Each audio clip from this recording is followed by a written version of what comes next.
Hi, my name is Musawwir, and today I'm going to be teaching you how I quit the modern day addictions forever and how you can do exactly the same.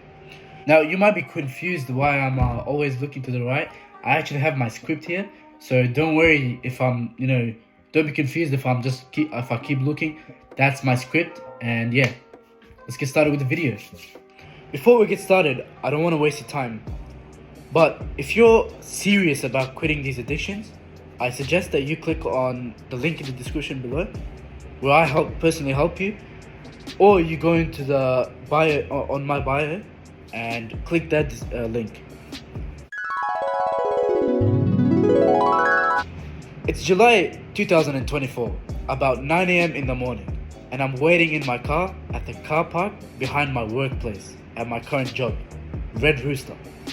I'm on my phone as usual, scrolling on Reels, scrolling, right? That's all I ever did. When suddenly that feeling of entertainment that I used to get usually when I was scrolling, I didn't feel that anymore. You know that I know you have this feeling, when you're playing video games, or when you're scrolling, or when you're watching a movie. That feeling of entertainment, you're lost into that activity, that cheap dopamine activity. When you watch that movie, you're lost at the cliffhanger, and you're completely lost into that movie at the climax. That sort of feeling, that entertained, happy feeling where you're absolutely lost. You don't care about anything else but that right now. You're absolutely lost into it. Well, for some reason, I didn't have that entertained feeling anymore. I didn't have that. I had my phone in my hand and I just looked at it, and this thought came into my head. Why am I rubbing this square thing for hours and hours and hours a day? Rubbing it straight up. That's what you're doing. Pretending like any of the things that I'm consuming is real. Because let's be honest, it's not. None of it is. I would go online and I would consume Twitter a lot. And if you know this, you probably know this. Twitter is just a quick place. So you already know I was messed up. If you're the type of person where you're scrolling on Twitter the most daily, you know I'm a quick person, right? You know you're a quick person. You're cooked. So I look around me in this shitbox car. I'm in a Honda Jazz. I think it's like a 2007 or something. Parked at the car park, which is known for a lot of homeless people sleeping there at night. That's where they spend their night. Shoot drugs, do whatever they're doing, right?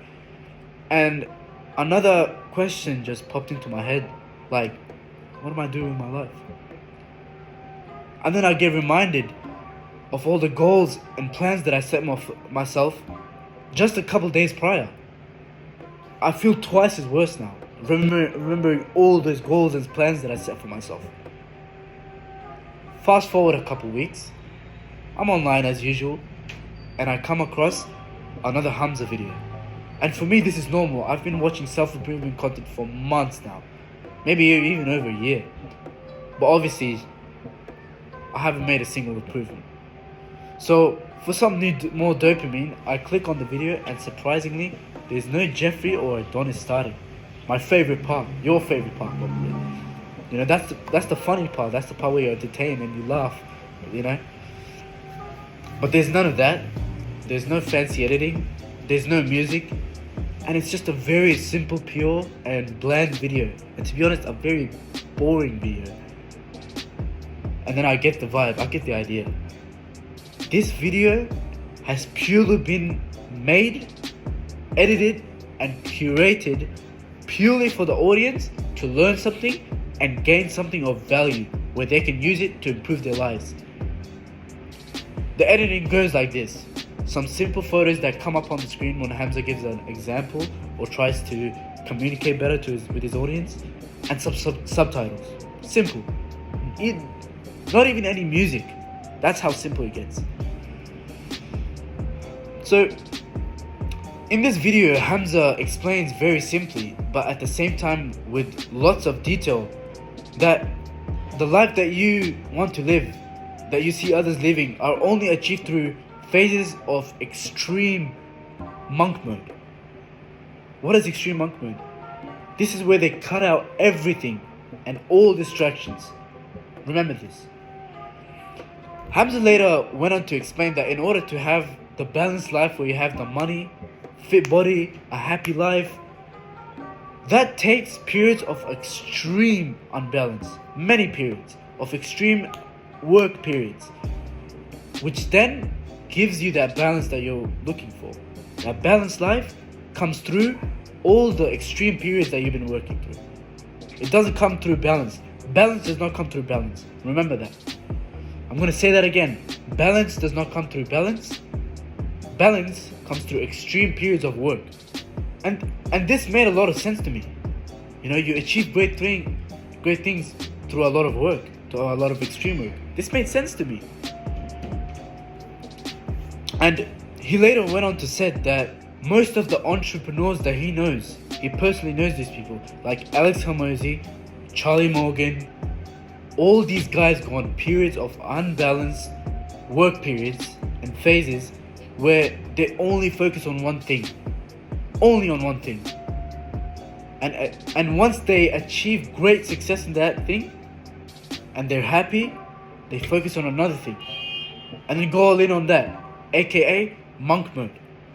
He explained that and he went into detail that in these extreme periods of work that these guys go through and that he also goes through, they cut out literally every single distraction, meaning if it's not work, it's a distraction. That's how extreme it gets. Basically, he described it as 90% of work, some exercise, a little bit of exercise, just so you don't get overweight or fat. So work, a little bit of exercise, sleep. That's it. Nothing else. That's it. Now, let's take a look at my life currently, at the moment. Now, looking at my life in the moment, I was very balanced, right? I was very balanced. I went to the gym an hour and 30 minutes a day. I had a casual job. I had school that I went to. I had schoolwork that I had to do. I went out with friends. I was also very addicted to the cheap dopamines, which I had tried to quit for over 2 years. 2 years. Deleting and re-downloading Instagram. Constantly I did that. I've done that hundreds of times probably. Planning to go to cold turkey on my bad habits. Like, bro, I've had enough. I'm never doing this again. I'm gonna go cold turkey. I don't care. I'm gonna have this discipline. I'm never gonna do it again, right? You've probably done that in the past. Setting goals. I never achieved them. I set many goals for myself. I switched. I never achieved them. I gave up, right? And after 2 years, 2 damn years, that was 4. 2 years, I have the same bad habits. The cheap dopamine habits that we all talk about. No goals achieved. And to be honest, my addictions were only worse. So I decided, fuck it. You know what? I might as well try it. And go all in on this thing that Hamza's talking about. On this monk mode. He was telling everyone that, yo, if you want to have this life that you so desire, the balanced life that you look up to these guys for having, the balanced life, you should do it. This is the only way that you're going to get there. You're not going to, get there through living this balanced life where you do a little bit of this, you do a little bit of that. That's what Hamza was saying. And again, so I said, fuck it, bro. I might as well try it. What's the worst thing that I could happen? Fail? I failed for over 2 years. I might as well try it. So I quit social media. I quit music. I quit late sleeping. And I quit wasting time with my friends. And I quit junk food. I went cold turkey. 3 days into my monk mode, cold turkey. And I don't know how to describe this, but the only way I can describe it to you guys is like my whole mindset had shifted. It's like I was thinking like a new person. It's like I was a new person. All I was thinking about was my work. What I was focusing on, going all in on. I was just thinking, okay, what task do I have to go into next? What task do I have to complete next? I'd be sitting on the toilet and thinking, what's next?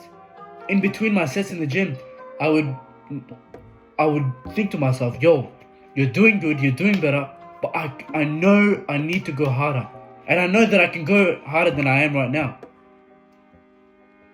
Now, in the span of 36 hours, only 36 hours, my mindset went from addicted to cheap habits to only focusing on what task is next. How amazing is that?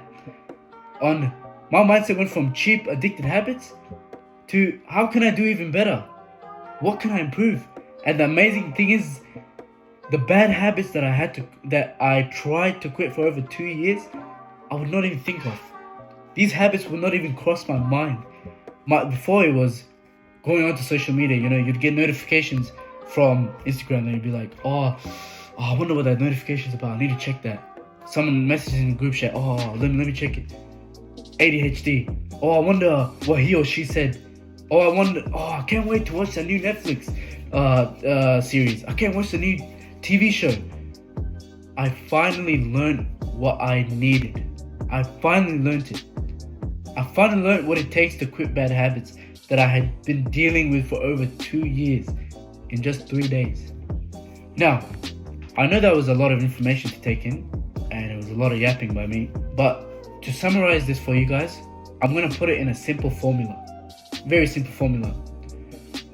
Here it goes. The best and quickest way to quit your bad habits right now is to go cold turkey. Every single one of them. Every single one. No excuses. It's not work, but a distraction. You go cold turkey on them. Then what you do is you pick one goal. You pick one goal that you want to do better in, and you go all in. All of your thoughts, all of your attention, all of your effort goes into that one goal. You see, we all have a certain amount of energy every day, right? A certain amount of brain power and brain energy, I would say. And every day you have to use a certain amount for your brain to be like, all right, you've used your brain today. You've used enough, time to rest. You have to use a certain amount for your brain to function. If you quit cold turkey on your bad habits, you've used maybe 20% of your energy just to quit those habits, to try with your brain to try not to do them. Another 20% goes on tasks every day, all the itty bitty little tasks you have to do, go to school, go to work, do this, do that, the little task. But then you still have 60% that has to go towards something in order for your brain to be content. Listen very closely. The reason you keep relapsing and failing back into the same habits is because your brain is looking for something to do. It's going to latch onto your current habits. When you say, okay, I'm going to quit this habit, but then you don't put your energy and your time and attention into anything else, your brain's going to go right back into it because your brain has to do something. There's no such thing as boredom as a human. You have to do something. Now, that's the video for today. Thank you for watching this video. I hope you get something out of this, and a subscribe would be appreciated. Now, last thing, if you are serious about quitting all your habits and you want to do it in the quickest time possible, and you're really serious about this, please use this information. And if you truly want to get rid of these habits in the quickest time possible and you're thinking you need some extra help, I promise you won't regret on clicking the link in my bio or in the description. Use the advice that I told you and take care.